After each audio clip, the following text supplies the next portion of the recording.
នុសាយើងទាំងពីរកាយ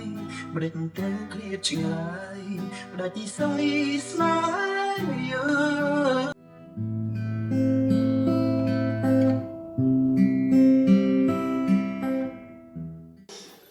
បាទជំរាបសួរបងប្អូនអរគ្នាថ្ងៃនេះខ្ញុំមកបង្រៀនពីរបៀបលេងបទព្រមទាំងអាឡ័យយើងលេងជាមួយនឹងចង្វាក់ slow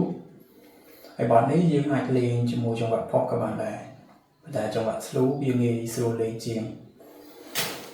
បាទហើយបើសិនជាមានកំហុសឆ្គងសូមអធិស្ឋាននេះខ្ញុំបង្ហាញសម្រាប់ជាការលេងកម្សាន្តខ្ញុំមិនមែនជាអាជីពទេ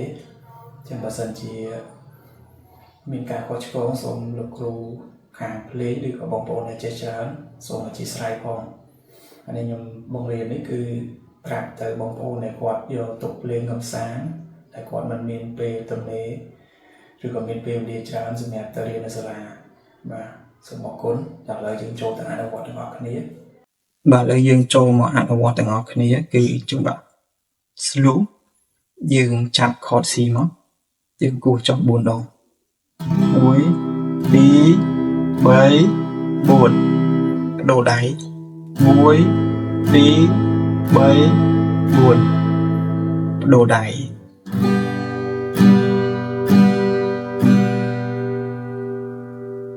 ក្នុងមួយរយៈពេលវាយើងគួរចុះ4ដងអញ្ចឹងបាទឥឡូវយើងចូល intro មកបទព្រមទាំងអាឡ័យហ្នឹង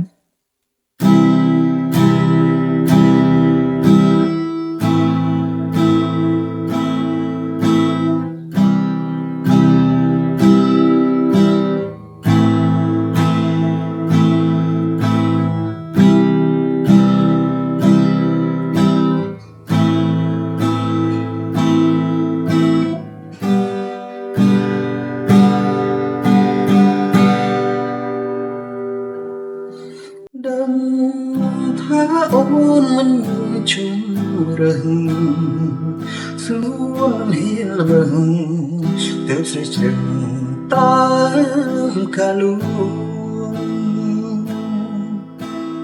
បងព្រមស្ដាប់ទាំងឈឺបេះដូង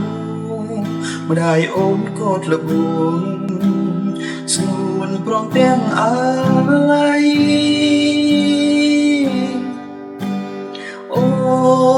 គិតថាគ្រួសារក្រ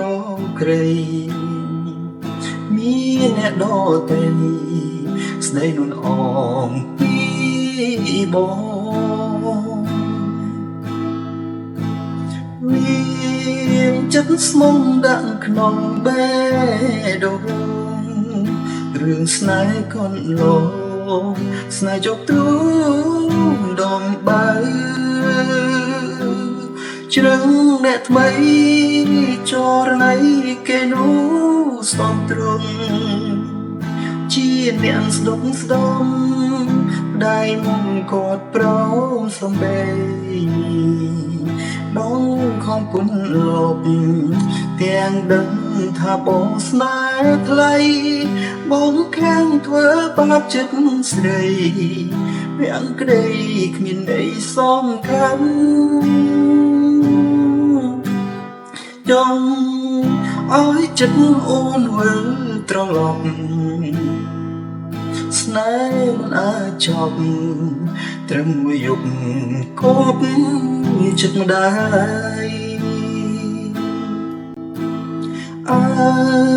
នុសាយើងទាំងពីរកាយម្ដេចទៅឃ្លាតឆ្ងាយផ្ដាច់និស្ស័យស្នេហ៍យើង